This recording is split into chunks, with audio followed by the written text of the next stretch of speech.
teman-teman BBOH, kita masih tetap bersama Pak Sumarwoto. Kita mau lanjut nih ya, yang seputar perbedaan generasi tadi. Pak, di perusahaan yang multi generasi ini Bapak menyiasatinya seperti apa? Ini kan pasti di timnya Pak Woto itu ada yang Gen X, ada milenial, ada Gen Z. Ini kan treatmentnya beda-beda nih pasti. Beda-beda. Nah, ya. itu ribet nggak Pak? Gitu. Sebenarnya begini, yang pertama adalah kita harus tahu karakteristik masing-masing Gen X. Contoh gini, kalau Gen X itu orang yang kalau dilihat dari loyalitas itu sangat tinggi. Oh ya, karena kita diajarin dulu. Karena kita diajari kan. Kalau milenial itu tengah-tengah. Dia bisa menjadi generasi kayak menuju ke Z, atau dia adalah orang yang memang dia lebih bijak. Karena dia pernah diajari dari Gen X kan gitu ya. Nah, kalau yang Gen Z ini adalah dia satu itu karakternya memang totally beda free banget gitu kan. Jadi dia tidak mau diatur. Tapi sebenarnya bukan dia tidak mengatur, tapi lebih ke arah dia memang harus ada aturan main yang jelas dari awal. Dia sebenarnya menuntut itu. Jadi kadang-kadang kalau cara komunikasi saja beda kan. Kalau Gen X itu beda dengan Gen milenial atau Gen Z ya kan. Gen Z itu kalau contoh dalam hal komunikasi saja, dia maunya ya apa adanya. Itulah tadi di awal saya bilang, ini otentik apa adanya. Dia tidak mau ada formalitas. Bahkan yang paling agak yang seru itu adalah, yang dipandang dia sebagai atasan adalah orang yang bisa bekerja sama dia. Jadi tidak secara formal. Walaupun strukturnya nggak peduli dong. Nggak peduli. Nantinya dia adalah selama leader itu tidak bisa memberikan dia comfort, dia tidak akan ada sebagai leader. Dia masa bodoh dia. Yang penting dia tunjukkan bahwa KPI-nya adalah ini, jadi output-nya adalah ini. Tentunya perbedaan yang sangat dalam adalah bicara masalah tadi adab, masalah memahami budaya itu kan. Tapi ya itulah yang terjadi. Makanya dari awal tadi saya katakan adalah bagaimana kita memberikan pemahaman mereka jauh-jauh di awal sebelum bermain. Jadi kadang-kadang di perusahaan kita masuk ya dibiarkan aja seolah-olah yuk ikut aja gitu loh. Ya berarti kalau kayak begini kan kebiasaan dan kultur dari perusahaan itu harus juga disampaikan. Harus disampaikan. Kalau nggak itu akan menjadi sebuah, makanya kan mereka itu butuh kultur yang clear. Butuh apakah gue dihargai nggak sebagai karyawan. Terus gue fleksibel nggak waktunya gitu loh. Itu yang menjadi pertanyaan. Saya kira semua gen itu adalah dari Gen X, Gen milenial itu semua suka WFH. Tapi yang paling suka adalah Gen Z. Karena dia bilang produktivitasnya sangat tinggi. Di antara semua Gen Z yang paling tinggi produktivitas sebenarnya Gen Z. Itu yang harus kita sadari. Mungkin karena kerjanya cepat sehingga juga waktu mereka spend untuk bekerja juga jadi semakin pendek, ya kan? Karena kan efektif dan efisien gitu kan. Kalau di kita kan mungkin masih banyak perenungan kali ya. Nah, tapi kalau ngelihat Pak mungkin agak ini dikit ya. Kalau dirasa Gen Z itu kayaknya lemah dalam hal ada satu tantangan nih, kayaknya letoy gitu loh. Itu gimana tuh? Ada nggak Bapak merasakan itu? Misalnya kayak kebentur langsung kayak sesuatu yang menurut kita sebagai Gen X ataupun milenial, ini kan so what? Saya ingat ada satu podcast di mana mereka ribut bahwa mereka minum sampai nggak ada air, minum air hujan. Kalau buat kami yang di Kalimantan, so what? Karena kan kami juga dari dulu kecil juga minumnya air hujan kok gitu. Nah terasa nggak Pak kalau begitu ada benturan dikit kayaknya heboh gitu? Itu sangat dirasakan. Tentunya itu adalah suatu fakta yang kita terima ya. Artinya memang Gen Z ini cenderung tidak tahan banting. Nah istilahnya tidak tahan banting. Kenapa? Karena memang dia dilahirkan dalam kondisi semua sudah settle. Itu yang menjadi masalah. Sedangkan kita sendiri Gen X, kita kan Gen X ya. Jadi kita biasa hidup dalam kondisi kekurangan, ya kan? Dengan keterbatasan teknologi yang kurang, keterbatasan mungkin financial orang tua kita, ekonomi. Nah sekarang kenapa mereka dengan mudah mengatakan gua resign? Orang tua sudah kaya. Ya, kalau kita dulu Lo keluar mau makan apa? Nah, Kita itu. masih punya tanggung jawab sama orang tua, iya kan? Gitu. Dan Gen Z itu adalah salah satu orang yang pengelola finance yang terbaik loh. Mereka udah sangat paham yang namanya investasi, Pak. Betul, makanya Di kita itu masih nabung celengan ayam, loh. betul, mereka sudah finansial. Saya punya ya putri saya, Gen Z. Tanpa saya sadar, dia sudah punya investasi. Maksudnya ini fenomenal lah. Artinya saya tanya juga teman-teman yang masih Gen Z yang lain juga ternyata diam-diam mereka mengelola keuangannya dengan baik. Makanya Mereka dia sangat paham, ya. mengelola uang dengan baik dan orang tua juga cukup berada. Sehingga mereka nothing tulus. Saya tinggal cari lagi. Yang penting kepuasan dia sebagai seorang karyawan dia tidak terpenuhi karena ekspektasi dia melebihi yang kita biasa datar. Jangan berharap mereka suruh sabar. Mereka tidak sabar. Jadi challenge-nya adalah kita kasih project aja. Oke. Jadi itulah project yang memang buat mereka tetap konsentrasi. Mereka itu multitasking. Gen Z adalah multitasking dibanding gen yang lainnya. Makanya kalau mereka tidak ada tantangan, kita kasih tantangan. Masalahnya itu harus di-declare di awal. Kalau tiba-tiba sekarang saya tambah proyek, dia nggak akan mau. Coba aja buktikan. Karena keluar dari job desk-nya dia mungkin. Karena dia bilang, so what, saya dibayar apa gitu loh. Itu selalu begitu. Jadi akhirnya jadi kesannya kayak berhitung-hitung nih sama Betul, itu pekerjaan sangat ini. berhitung. Padahal saya juga jangan pernah berhitung. Saya bisa ngitung dulu ya.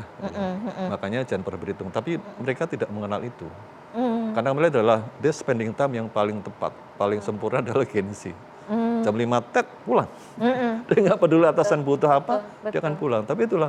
Jadi sekali lagi saya ngajak teman-teman di industri, pahamilah Gen Z sebagai suatu aset yang bisa kita kembangkan. Dengan kemajuan teknologi, dengan kepintaran mereka, dengan kecepatan mereka, harusnya bisa membawa perusahaan kita menjadi lebih baik. Oh iya. Bahkan lebih cepat. Betul. Itu sih. Ya ini luar biasa. Tadi Bapak kayak Pak Woto bilang, kalau mereka nggak suka mereka keluar, mereka nggak mikirin. Dia bilang besok makan apa lo? Enggak. Mereka nggak mikir. Karena juga dari sisi kalau zaman kita dulu mau dagang aja harus ada tempat, harus punya modal. Ini kan mereka jadi affiliate aja dengan modal HP aja udah bisa menghasilkan duit, ya kan? Jadi buat mereka itu ya uang Nggak ada masalah. Iya, karena mereka dia tahu bahwa dia punya kompetensi dan dia yakin dia bisa hidup tanpa, dia lebih senang situasi, culture itu yang dia mau dapat, bukannya sekedar uang. Uang bagi mereka bisa mudah dicari. Nah, tapi kalau menurut Pak Woto, dengan ini ada kekhawatiran nggak nanti ke depannya nih jadi kayak generasi yang nggak tough gitu? Atau menyiasatinya supaya dia menjadi generasi yang tough seperti apa ya? Ini memang hal yang tidak mudah. Jujur kita tidak mudah karena mengangkat Gen Z menjadi sebuah produk ideal lah ya. Kalau saya produk ideal bagi kita punya bisnis itu bukan hal yang gampang, ya kan? Makanya ini harus disiasati dengan cara adalah ya kita makanya mempersiapkan milenial selanjutnya yang maksudnya yang bisa membawa mereka. Jadi yang bisa menjembatnya adalah milenial. Kalau Gen X tidak bisa. Jadi menurut Pak Woto berarti perlu ada regenerasi. Jadi dari Gen X ke milenial, ya kan? Terus supaya bisa menyatu, membaur dengan mereka begitu. Betul. Oke. Karena intinya Gen Z itu adalah orang yang inklusif. Dia makanya sangat peka terhadap persoalan sosial. Kita tahu kemarin demonstrasi besar-besaran, siapa yang menjadi inisiatornya? Gen Z. Di Nepal, Gen Z. Termasuk di negara-negara lain yang di Inggris, Australia itu adalah Gen Z semua. Mereka menjadi sebuah kekuatan yang tidak bisa kita bendung. Mereka mengambekan, tapi secara totalitas tapi suaranya mereka karena digital sekali lagi, mereka kuat digital. Makanya mereka itu sebenarnya orang yang sebenarnya orang bebas. Cuma mereka tidak mau secara spesifik dikuasai oleh satu sistem. Tidak mau terkukung. Tidak mau. Mereka inklusif loh. Artinya mereka bisa menerima semua perbedaan yang ada. Sebenarnya ini kan sesuatu yang positif. Cuma ya tadi, karena dia pekerjaan terlalu cepat, sehingga dia cepat bosan. Itu yang terjadi sekarang ini. Makanya menyikapi adalah tadi kan, regenerasi milenial itu yang harus membawa adik-adiknya ini menjadi sebuah lebih kuat. Pak Woto, mau tanya nih, gaya kepemimpinan apa sih sebetulnya yang cocok buat Gen Z ini? Ya, Ini krusial. Hmm. Di sebuah industri krusial, tentunya manajemen harus paham betul masalah ini. Hmm. Yang pertama adalah tentunya kepemimpinan yang adaptif. Oke, kita Fleksibel. yang harus bisa Betul. beradaptasi lah sama mereka Yes, berarti gitu ya. ya. Karena kan kita menghadapi dua generasi, Mm-mm. generasi milenial dan Gen Z. Mm-mm. Mm-mm. Kalau tidak bisa, itu akan menjadi sebuah kadang bukan milenial yang berubah atau Gen Z, tapi justru pemimpinannya harus berubah. Makanya kan kita butuh pemimpin yang fleksibel.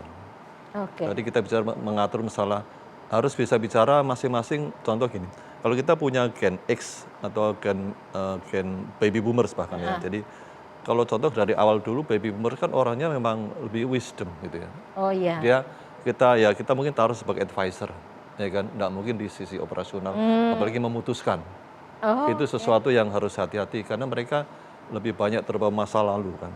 Dia tidak bisa melihat yang sekarang. kayak post power syndrome. Post power syndrome. Oh. Jadi itu yang harus tahu. Kalau Gen X ini kan memang harus adaptif, fleksibel dalam arti satu lihat karakter masing-masing Gen Z itu seperti apa. Gen milenial itu seperti apa, Gen Z seperti apa. Contoh, kalau dalam hal komunikasi saja, Gen Z milenial hampir ada kemiripan. Mereka adalah namanya Gen Z kan Gen Zoomers, ya kan ya. Jadi memang biasa Zoom, ya kan? Jadi itu harus sebaik-baiknya harus mengakomodasi itu, jangan sampai dikit-dikit minta meeting offline gitu kan. Itu tuh mengganggu mereka. Karena kita terbiasa harus ketemu muka, kayaknya betul. berasa. Tapi kan maksudnya dari sekian meeting harus dibiasakan untuk bisa Zoom dan juga offline. Oke. Tapi itu harus diakomodasi. At least sebagai leader kita harus memahami mereka sukanya begitu.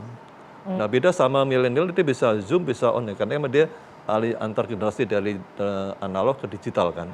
Kalau Gen Z ini adalah murni digital. Dia butuh kecepatan keputusan kita. Bahkan sampai saya juga harus membiasakan untuk approval digital. Oh. Karena Gen Z itu paling ngejar soal deadline. Kita masih nyatet. Nah, kita nggak bisa kan? Sampai saya sekarang sih biasakan dengan approval digital. Oke. Termasuk juga sama, mungkin kadang-kadang teman-teman kita di agensi terkena AI gitu kan ya. Iya. Nah AI ini kadang-kadang kan karena Gen Z, sama dia kan main tembak gitu kan ya. Akhirnya dia minta approval cepet-cepet gitu ya. Jadi itu padahal itu yang harus hati-hati. Kebalik sekarang, kalau kita punya AI yang masih Gen Z, hati-hati berhadapan dengan decision maker di sebuah perusahaan. Betul. Itu juga harus menyesuaikan. Saya pernah, intinya pengalaman ini penting karena harus bisa dibalik. Gen Z juga harus memahami kalau ini adalah seorang AI kan ya. Makanya, tapi dalam hubungan relationship, jangan sampai mungkin menaruh Gen Z menjadi bagian dari itu. Iya, bukan decision maker. Bukan, dia nggak cocok. Tapi lebih kepada operation dulu di mereka. Operation di bawah. Perlahan baru Betul, bisa iya. dinaikkan ke step yang lebih. Betul, itu yang tadi bicara fleksibilitas tentunya dari komunikasi. Terus bagian nah tadi yang menarik ini kan masalah kalau kita ingin berkembang, justru kalau ingin terutama adalah dari sisi digital dan innovation, Gen Z lah yang harus ditaruh di depan. Ya, karena mereka out of the box cara Betul, berpikirnya. dia adalah out of the box daripada yang lainnya. Kalau milenial agak tengah-tengah. Betul. Jadi mereka ada wise, wisdom, ada juga dia punya digital ini. Makanya kalau Gen Z ini adalah harus seperti itu. Nah, sistem kerja yang cocok buat Gen Z ini Pak, selain tadi Bapak bilang bahwa mereka senangnya WFH, sedangkan mungkin kita khawatirnya dia kebanyakan WFH nih produktif apa enggak nih gitu. Ada nggak Bapak merasakan seperti itu enggak gitu? Ada dilema enggak gitu? Sebenarnya yang dimaksud WFH itu adalah sekali-kali boleh. Oke. Jadi bukan kita memang memberikan harapan ekspektasi semua kita berikan, enggak. Kadang-kadang kan Gen Z juga bisa mendengar kita kalau mereka declare di awal clear. Kalau nggak clear mereka di tengah-tengah dia nggak mau. Intinya mungkin nanti suatu ada masuk tim TV1. Dia taruh di tempat mana, saya posisi apa, job desk apa itu. Dia harus clear. Jangan sampai HR tidak tahu hal itu, maksudnya tidak paham. Apalagi atasan gitu ya. Ini penting nih supaya mereka kayaknya Gen Z itu sangat seolah-olah sangat hati-hati dengan waktu dia. Dia sangat manageable gitu kan. Dia tidak mau dirugikan dengan pekerjaan yang ini. Saya pernah melakukan tiba-tiba saya kasih tambahan pekerjaan. Dia bilang, Pak itu bukan job desk saya. Jadi saya keberatan. Gitu. Tapi yang penting kita harus kuat ya untuk monitoring ya. Betul. Ya. Itu Gen Z itu kalau nggak tidak monitor nanti bablas. Jadi makanya kan makanya yang milenial sebagai atasan atau nanti Gen X yang menjadi atasan itu harus paham betul. Ini generasi yang tidak main-main, unik ya kan. Makanya kita harus monitornya harus kuat betul. Oke. Kalau menurut Pak Woto, tren masa depan nih Gen Z ini gimana nih? Kita nggak tahu nih. Kalau saya juga masih bingung nih ngadepin Gen Z ini karena bisa tiba-tiba resign karena merasa ada gesekan dengan temannya atau dengan atasannya gitu. Karena kita bicara masalah future, dan kebetulan future kita adalah Gen Z, dan sebentar lagi adalah Alpha, jadi mau nggak mau kita harus berubah. Termasuk bahkan lebih ekstrim nanti ya, ekstrim lagi dalam bicara masalah, berani nggak kita merubah visi kita. Oke. Itu sampai segitunya loh, maksudnya kalau kita nggak berusaha merubah visi, owner atau misalnya leader masih dalam konteks dalam visi yang dulu-dulu, itu repot loh. Nah, berarti harus sampai segitunya sampai kita juga harus Kan kita bicara masalah 10-15 tahun ke depan. Ya, betul.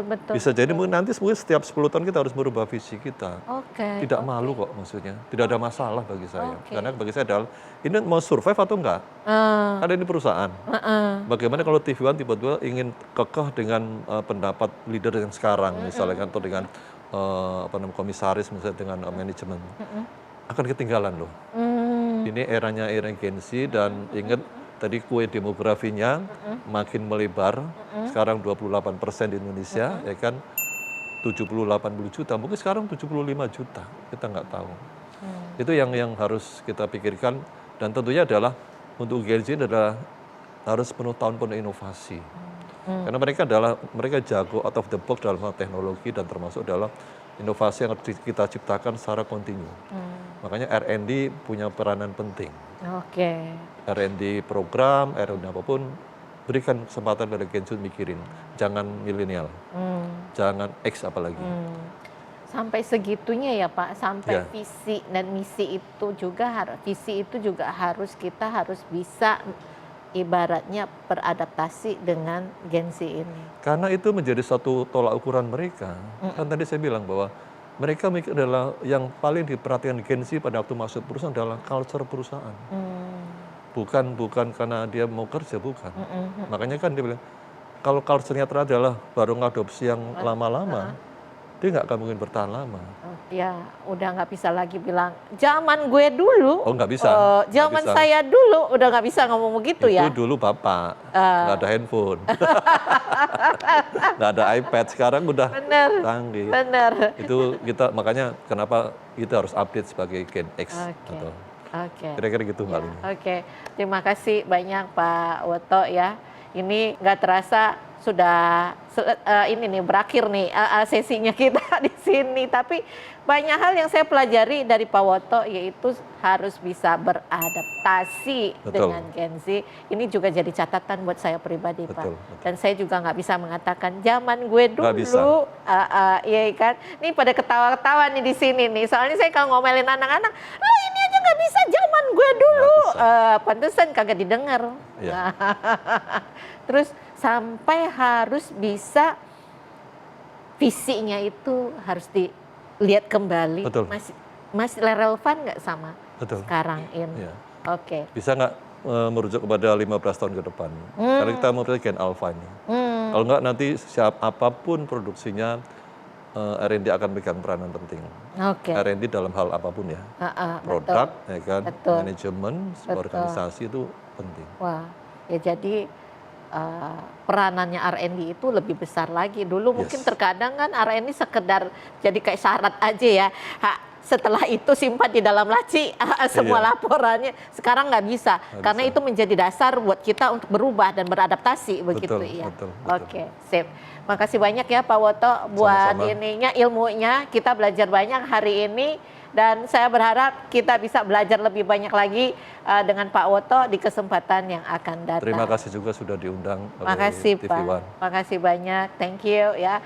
Ya teman-teman BBOH, terima kasih juga yang sudah mengikuti kami dari sesi awal sampai dengan ini ya. Thank you, salam cuan, assalamualaikum warahmatullahi wabarakatuh. Waalaikumsalam. Garingnya. Garing.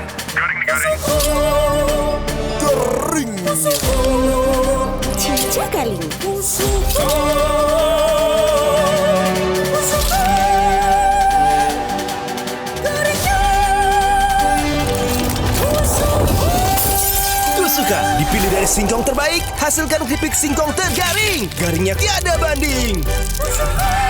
Berbeda-beda, tapi semua suka. Kesuka garingnya. Cinca garing.